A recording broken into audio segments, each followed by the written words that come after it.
It's a bro day the day. Hello.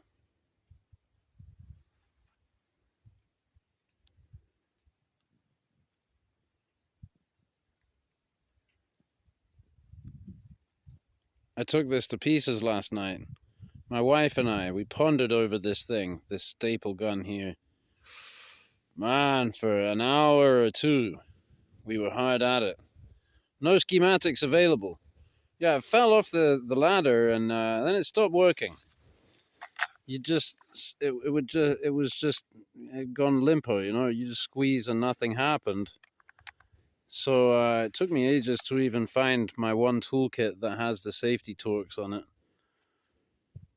But we got it apart, and then, man, I did not understand what I was looking at one bit inside this thing. And I'm like, well, of course they made it weird and complicated, and they made a tiny piece that falls out, and you don't know where it goes. And we found one video from a guy who actually fixed his up, and that was very helpful. That was the only thing we could find. Nothing, no schematics, nothing. But yeah, this one dude has one apart on YouTube. And so we could kind of make out from the pictures and that.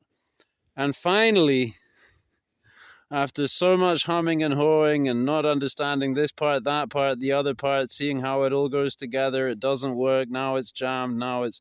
Suddenly, it clicked. And now I understand how a staple gun works. But I'm not going to explain that right now. However, it did also occur to me to think, as I removed this part so that I could lay this side flat on the table to work on it. Oh look, that's a wire pocket clip. Wasn't that invented by Spyderco? So now you see how developments in the knife world make their way into the mainstream tool world. Wire clip. Also, this is, you know, kind of carbon fiber. I mean, they say actual carbon fiber composite on it. Now, when you open it up, you see it's plastic on the inside, but I think this actually is kind of wrapped in a layer of cardboard fiber. I don't know actually now. Maybe that's just a texture they put on there, but it's like a kind of a G10 type thing, or I don't know.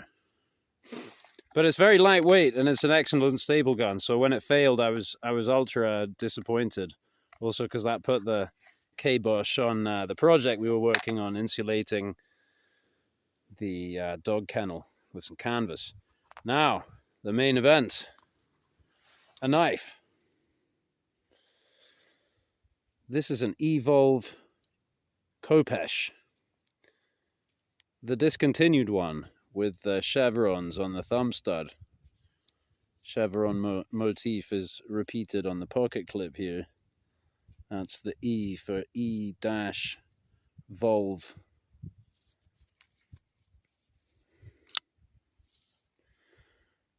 Totally amazing action on this knife. Must be one of the smoothest actions I got going around here. And the knife is practically flawless in execution. There's just the tiniest little transition there, but I mean, I guess this is just CNC, right? So you're not going to get much closer than that.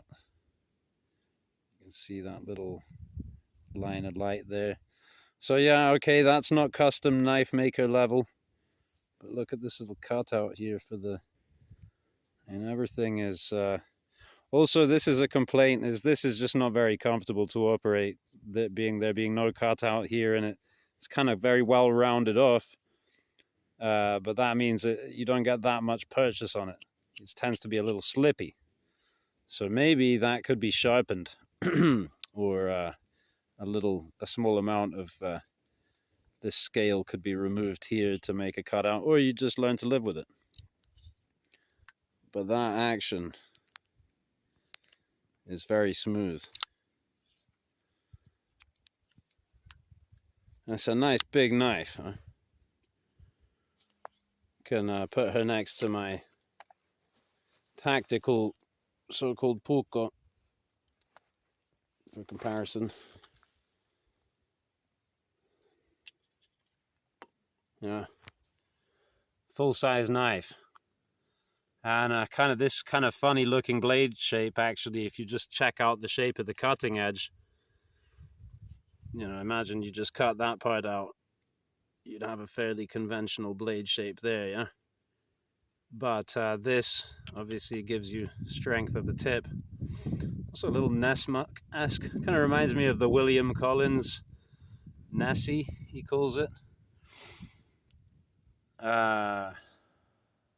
What else can I say about this knife? I've barely used it. Just had a little whittle on a spoon, and it's just amazing. It's really, really excellent geometry on it, I reckon.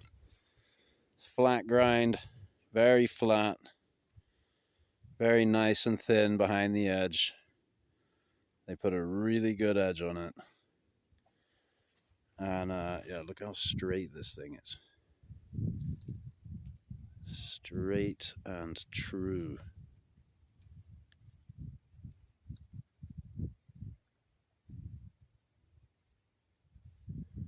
Okay, a little bias. I'm seeing a little bias on the grind there now.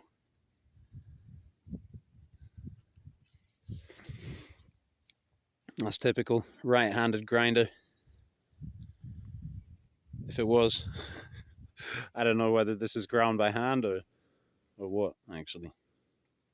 I would imagine so. I don't think you can do a flat grind like this with a machine.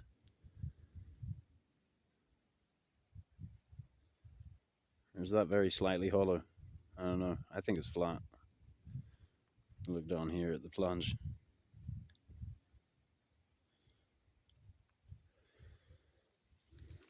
Slash something.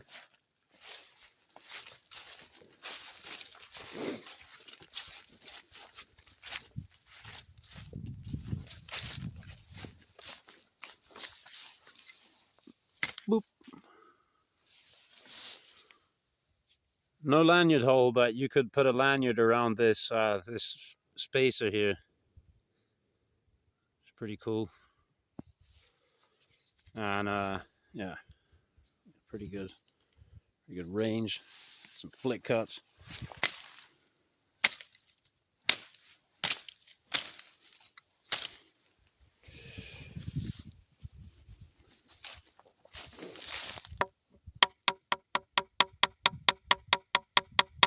Some light taps. Good. Also, there's really no side-to-side play per se, but there's kind of a little flex. Is that play or not? I guess that's play, but it's like a flex rather than an actual wobble, you know. No front to back. Tidy knife. Thought I might show that off. Just been enjoying having it around and handling it. Kind of a knife looking for a task. Feel like you could do some good butchering with this knife or something, but actually just yeah, like whittling on a spoon with it quickly made me think again of William Collins, who speaks about how he prefers a bigger knife even for whittling. You know, you whittle a spoon or whatever. Why not have a nice long knife? Can't really show you two-handed right now because I'm holding the camera, but you can imagine how you can get your other thumb anywhere back. You can put your other thumb back there on the tip there, and maybe there is a way. I put this on a rock, my hand there.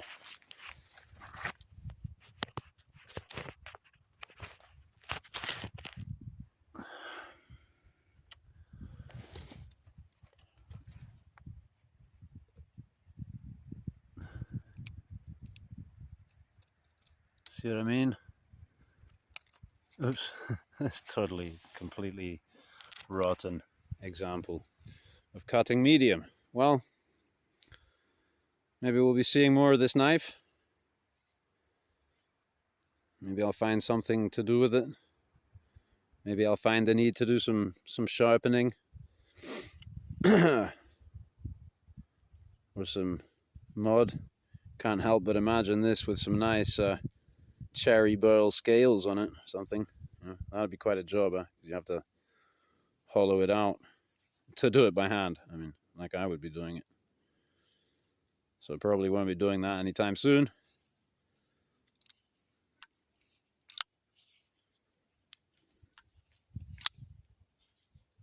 Yeah, thanks for watching.